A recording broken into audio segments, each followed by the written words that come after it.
welcome to our panel session today here in Portugal, and we're delighted to be here. So today, myself and my panel, we're here to talk about settling in Portugal, the do's and don'ts. Now, the aim is to hear from our panel members who are already living in Portugal, what life is really like in Portugal, and what advice they would give to people thinking of making the move permanently. Now, during this 30-minute session, we can also take questions from our audience, so do feel free to ask us any questions using the question box on your screen. So, let me introduce myself. My name is Christina Hipsley, and I'm the General Manager of the Portuguese Chamber of Commerce here in the UK. Now, the Portuguese Chamber of Commerce is partners today with the In Portugal show, since we also do live shows and events in the UK for British people who want to buy property or who want to move to Portugal. Now, our next big live event, we hope, will be in London in April 2021. So do come and see us if you're in the UK. And you can also have a look at our dedicated website, movingtoportugal.org.uk, to learn more, or see us on Facebook, or just talk to us here in the show. We have an exhibition stand. So, settling in Portugal, the do's and don'ts. Now you know who I am. I'd just like to introduce you to our panel members, and then we'll talk more to the panel. So first we have John Mather, who's a former director of Stanbridge Family Office. He's recently retired, and he now lives in Madeira, a beautiful island just off the coast of Portugal. I'm sure lots of you know it. Now, our next guest is Michael Reeve, who's the CEO of Afpop. Now, Afpop is Portugal's Association for Foreign Property Owners and Residents. So he's really well qualified to talk on this subject, and Michael also lives in the Algarve. Our third and final panel member is Bruce Hawker. Now, Bruce is the CEO of Open Media, which is Portugal's biggest publisher of English language magazines and newspapers, particularly the weekly Portugal Resident, which everybody reads in Portugal, and he lives in the Algarve. So now I'm going to ask each of our panel members to say a little bit about themselves, just so you know more about them, so you know what questions you might like to ask them. I'm going to ask each of them in turn a few questions, what their job is, where they live in Portugal, obviously you know the rough regions, but precisely where, how long they've lived there, and the reason they moved to Portugal. Bruce, why don't you start? Tell us a little bit about yourself, just briefly, why you ended up moving to Portugal and living in Portugal. Okay, hi Christina. So my parents actually moved to Portugal in 1978. I was aged 11, so I had very little to do with the decision to move to Portugal. It's been home to me ever since. And my wife and I have raised a family here. All three of our kids went to the local international school. And we got into business here many years ago. I've been in publishing for most of my life, also in the property business these days. And so it's very much home, and certainly I couldn't imagine living anywhere else. So you've been here, well, you've been in Portugal since you were a child. Right, I'm now going to ask Michael Reeve from Afpop. Michael, tell us when you ended up in Portugal, why you came to Portugal, and what you're doing now. What does the job entail? Good afternoon, Christina. Good afternoon, everyone. And unlike Bruce, I wasn't 11, and I did have a say in whether I came to Portugal or not. I've actually lived in Portugal at the end of the 80s for a couple of years when I was doing when people do backpacking. I came to Portugal for a couple of years. I had a friend who lived here, and I came and hung around here. So when my wife and I decided in 2001 that we wanted to leave the UK. And so when we sold our house, we were looking where to go first. We decided to move to Portugal only because I knew a little bit of Portuguese and we had contacts here. So we actually had a base. We decided to give ourselves 6 months. And if we couldn't find anything that wasn't working in the tourist industry, then we would go and look somewhere else, probably Italy, maybe the United States, but probably Italy. So we came in December of 2002. we hired a car for 2 months over Christmas, and then we bought a car at the beginning of 2003. A friend of mine said you should, or the friend that I came here to see said you should join Afpop because they've got insurance. So I came to Afpop to get the insurance through the group scheme, and they were advertising this job when I walked through the door. That was lucky, my goodness. Yeah, so I picked, and it was exactly the right time because the week after, if I'd come, they'd have cancelled it would not have been there advertised. Oh, So I took the application form, and 6 weeks later I was sat in the chair. So and now you advise all sorts of people who are moving to Portugal and coming to reside in Portugal. First thing I say, join Afpop and get some insurance, and who knows what can happen. But yeah, so I took over as the executive officer and then the CEO, because Afpop is a not-for-profit organisation run by a management council of volunteers, and it had just become too big as an association for people to do it part-time and around other commitments. So they wanted to employ somebody to do it, to run the operational side of it, and that's me. And I've been doing that now since March of 2003, so a fair number of years. Quite a long time. Okay, so you've seen every problem that's possible to see. Now, I'd just like to ask our third panel member, John Mather, who's a very recent resident in Portugal. Tell us, John, what brought you to live in Portugal? You only arrived around March, didn't you? So you have been through a torrid time in Portugal. Tell us a little bit about why you chose to move to Portugal and what you're doing in Madeira now. Well, it's your fault, actually. In 2015. I did that. Remember, I did that panel for you, and I then had to start to learn about Portuguese tax and the regimes. I'd already bought my property in New Zealand and in Vancouver. That was my original plan. Yes. I then got remarried because my wife had died, and we decided that New Zealand and Vancouver were probably a little bit too far away. So we did a whistle-stop tour of the Algarve, Lisbon, Porto, the Silver Coast, and then we came to Madeira in early 2016. We came back again in June of 2016, just about the vote time, and decided that we would buy here. So we bought in June of 2016. So I'm pretty recent knowledge of all the visas. My wife, just to make things nice and easy, is American, so gone through all the American tax on top of everything else. Yeah, the tax exempt companies, moving pension schemes around. I've been in the pensions and in investment and wealth management business for 47 years. So you know quite a lot about. I've done my licenses there, and then several people approached me to join them. So I've actually joined a little company called Beacon, who are pretty good. So because you can't help. Sorry to interrupt. You've taken your own advice and moved to Portugal. So you're now a resident with all the history and experience and practical experience that entails. Yes, and but living in Madeira. I was once told that an advisor who has himself as a client has a fool as a client. So the first thing that I did was actually get some good advice from a very good accountant and in-house lawyers to make sure that I got it right. Forgive me. You now live in Madeira, in Funchal, am I right? In the capital of Madeira. Right in the capital, and love every minute. We bought something that's pretty new, only 5 years old, right in the heart of the city, opposite the casino. So it's 10 minutes walk into town. Don't need a car at the moment, which is quite lucky because it's one stuck in England at the moment. So of our three panel members, one lives in the Western Algarve, which is Bruce. One lives more or less in the Central Algarve. Am I not wrong, Michael? You live around Albufeira, don't you? In Gear, yeah. In Gear.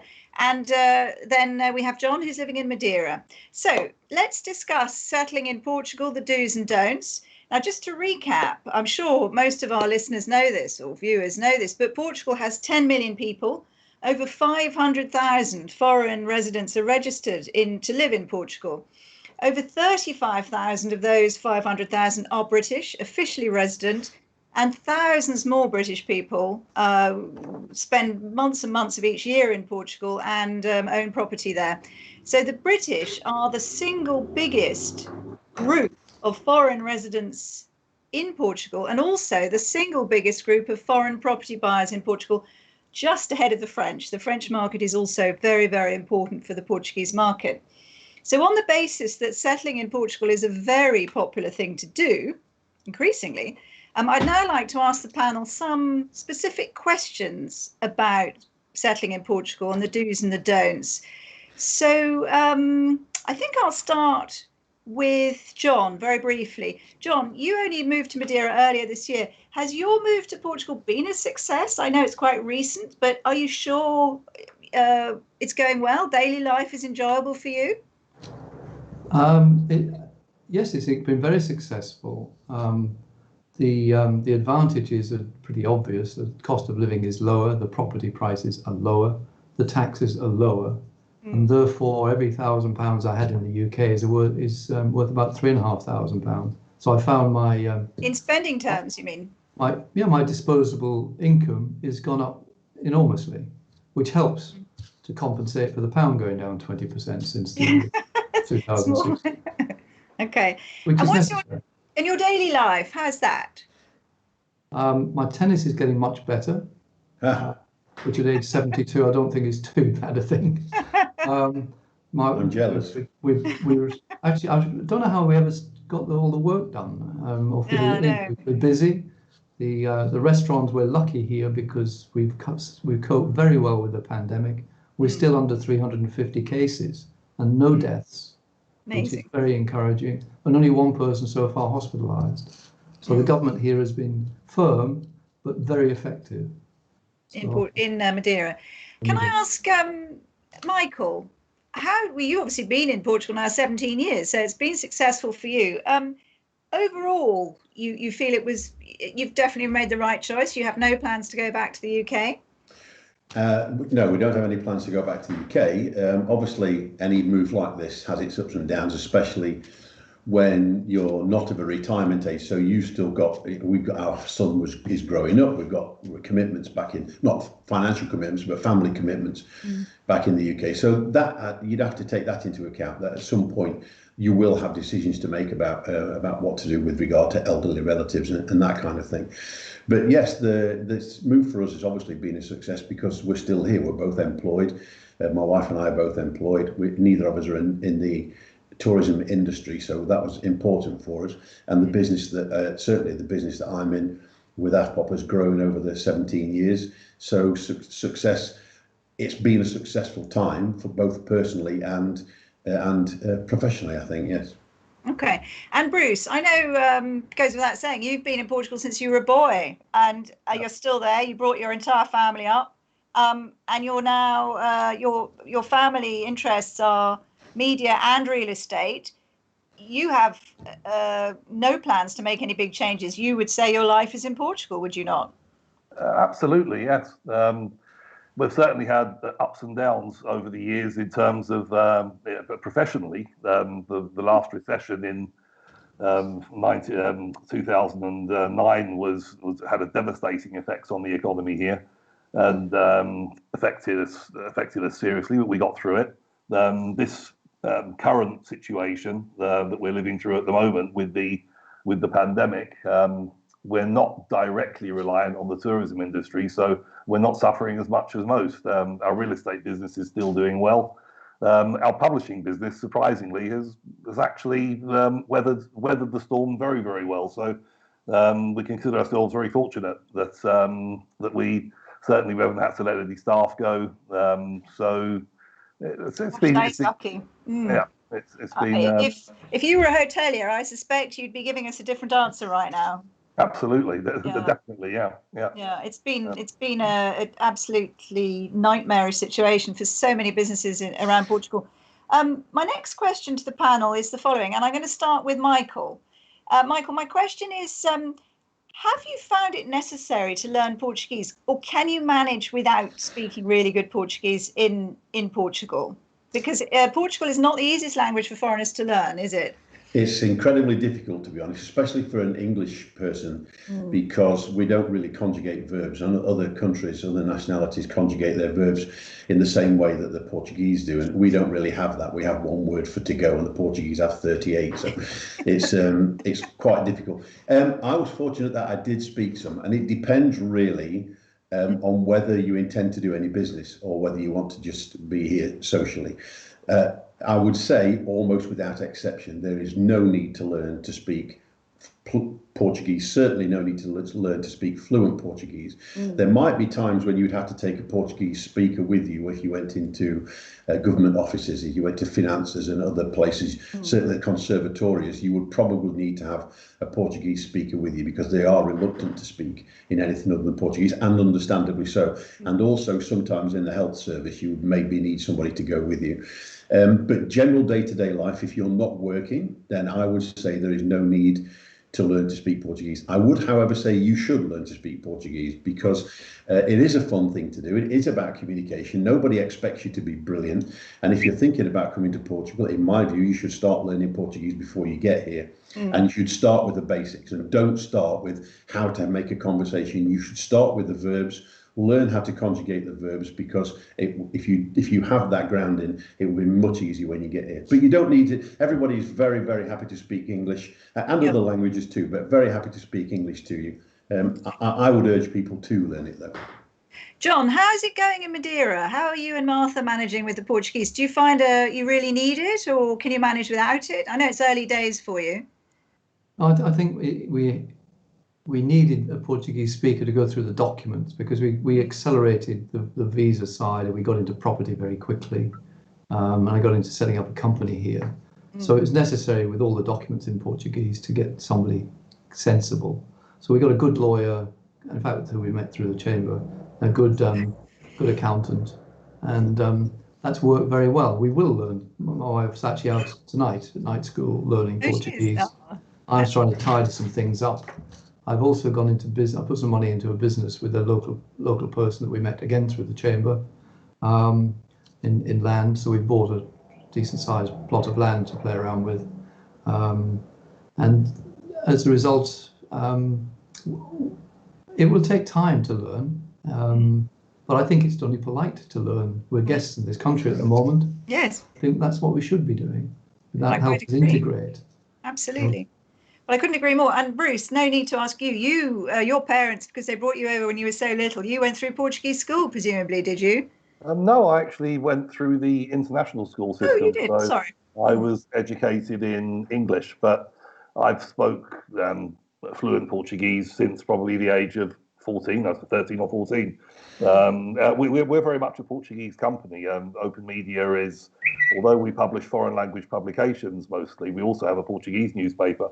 But we are the language in our office is Portuguese on a day-to-day basis, and it always has been. Exactly. Your working language is Portuguese. Yes. I would add one thing, Christine. It does depend whereabouts you actually decide to settle as to whether it's important, more or less important, to learn the language. If you live in the Alentejo, I would suggest it's probably more important to learn Portuguese. If you're in the north of Portugal, it would be more important. The Algarve, not so much. Madeira, I think John would agree, you can get by quite happily without speaking Portuguese if you want to. So that you do need to look at where you're going to move to and make a decision based on that as well.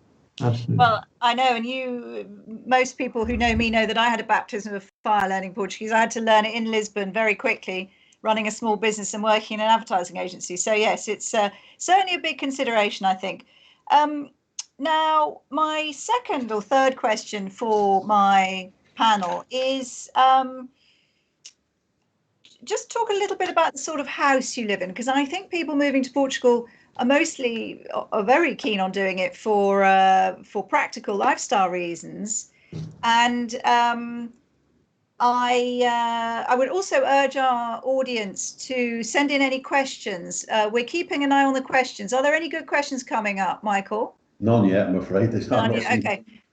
My colleague has just sent me one question that's coming up, which we will answer in a minute. Now, can I ask? Let's ask John in Madeira. What sort of house did you buy? You mentioned you bought something in Central Funchal. What sort of house is it, or property is it, and why did you choose that as opposed to a country house or something else? Well, I've lived in the city, so moving out of Marylebone was where properties are ridiculously expensive. I think I've gone through that Mr. Big House syndrome. We don't need to do that anymore. There's just essentially the two of us, and really spending a sensible amount of money on something you can live in for the long term frees up so much capital, because really I've got to put money into euro denominated income generators rather than sterling and take that risk. And also I wanted to free up some money and diversify a bit, because my wife has got to buy the €500,000 worth for the golden visa. So we bought another couple of properties as well. So yes, it's given us quite a spread. Quite modest properties for the local market I've gone into there. Oh, okay. But I bought modern, I bought central. There's only 24 units in our block. Okay. We've got a good swimming pools facility between us, and the garaging is good. And Okay. Warranties, etc., which are very good. So we got all the air conditioning, the central vacuum stuff, all the sort of facilities you'd expect. Sounds wonderful. We've had a question from the audience, which, forgive me, we're having a few technical issues, ladies and gentlemen, which is why I'm looking away just to check the questions. We have a question from our audience. John, you're relevant to this, and then I'm going to ask Bruce. John, we have the question from the audience. Could you tell us very briefly, in one sentence, what living in Madeira Island is like? And then we're just going to ask Bruce to tell us what living on mainland Portugal's like. So what are very quickly, the main characteristics of living on Madeira? Obviously an island mentality. Do you have problems with food supplies or anything like that? We have no problems with food supplies. Even during the lockdown that we had to go through for 14 days, we had no problems at all. But there's plenty of choice of things to do. You can be as active as you want. There's almost 5 different microclimates. So if I want to go and find somewhere where it's raining today, I can do that. And yet it's 24 outside and fine. There's plenty going on. I went to a ladies' tennis tournament last week. Big tennis player. There was a very good standard, incredibly good standard. The food is excellent because there's so many good hotels. The catering is good here. The people are friendly. The around the year climate is very good. It drops to 20 in the winter, 10 at night. That's not too awful. We get 250 days of sunshine. Well, it's very temperate, isn't it? We should just point out it's not a very small island. There are 250,000 people living on Madeira, so it's not exactly a Greek island, is it? It's a very large, well-populated island. And half of them live in Funchal. So, exactly. It's not quite Marylebone, but it's. It's also the most peaceful place I've ever been, and the air is like wine. So the attractions of Madeira are quite significant. Bruce, tell us, compared to Madeira, how would you characterize living on mainland Portugal? I've spent a lot of time in Madeira myself, and because I was involved in a magazine there, still am actually involved in a publication there. And I love the island. It's a fabulous place. But it's very different to the Algarve, of course. Here in the Algarve, we have a slightly different climate in that our winters are a bit cooler, our summers are a bit warmer. Right. But I think everything else that John mentioned about the wine, the food, the culturally events, what's going on, I think both match up they're quite level in terms of what there is to offer to someone living here in terms of entertainment and lifestyle. The big difference to me, the advantage to the Algarve for me, is accessibility. In that, as long as the borders are open, obviously we can we can jump in which they are at the moment. We can jump in the car and nip across the border to Spain. We can go down to Seville, which is only a 2.5-hour drive. We can nip up to Lisbon. Lisbon in 2.5 hours for some real city life. Yes. And obviously the accessibility of Faro as an airport. We have over 20 flights per day to the UK normally. Again, less at the moment. But and that's just the UK. We have the Algarve, as far as somebody who is, I think, as a retiree, I can't see any great the differences between one and the other, depending on how much you want to travel. But the Algarve has worked very well. I'm just going to recap, because we have 6 minutes till we finish, and we are getting several great questions from our audience. Keep them coming, audience, or give us a call afterwards. I've had a question from one of our viewers who's asking, how easy is it to obtain finance from Portuguese financial institutions to buy property in Portugal? I'll give you a very brief answer to that. We can give you more detail afterwards. But basically, there are 3 or 4 big Portuguese banks that work constantly with foreign buyers. They normally expect between a 20, 30, 35% deposit on the value of the property. But mortgage interest rates in Portugal are very low at the moment. You can ask any one of us between, well, panel, you'd probably agree with me, between 1 and 1.5%. Yeah, most Portuguese mortgages, the Portuguese themselves often use the floating mortgage rate because it's very low. But the British and the French do like fixed mortgage rates, and the Portuguese banks do offer a 5-year fix, sometimes a 10-year fix. So the rest of the seminars today and tomorrow and the following day, no doubt will give you more information on that. We've also had a question panel from the audience about the Portuguese NHS. Who would like to talk very briefly about their experiences with the Portuguese National Health Service? I'll fill that one. Yeah, Michael, why don't you do that one? The first thing to note about the Portuguese Health Service is it's residency based. So once you become a resident in Portugal, and I believe it's the same in Madeira, but once you become a resident in Portugal, you have guaranteed access to the National Health Service, exactly the same terms as the Portuguese do. As with all national health services, they are overworked and underfunded, so there is an issue there. Sometimes waiting list. However, there are some really exceptional, the heart people here, the cancer people here in the hospitals, in the national hospitals, is certainly in Faro and in Lisbon, and in Portimao too, are well regarded.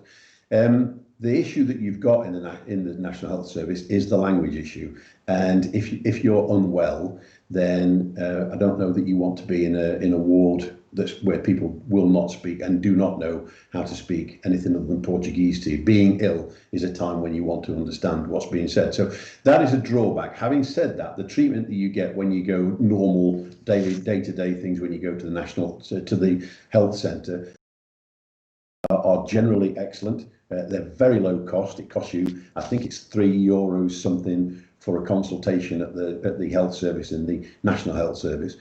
A lot of the people, expats now, go for the private medical insurance and use the private hospitals, of which there are a few around the place. That guarantees a better understanding of the language. It also obviously reduces waiting times, etc., as you would expect. But a lot of the doctors that work for the private system also work in the national system. So you could just as easily see the same doctor for the same ailment if you went private or national.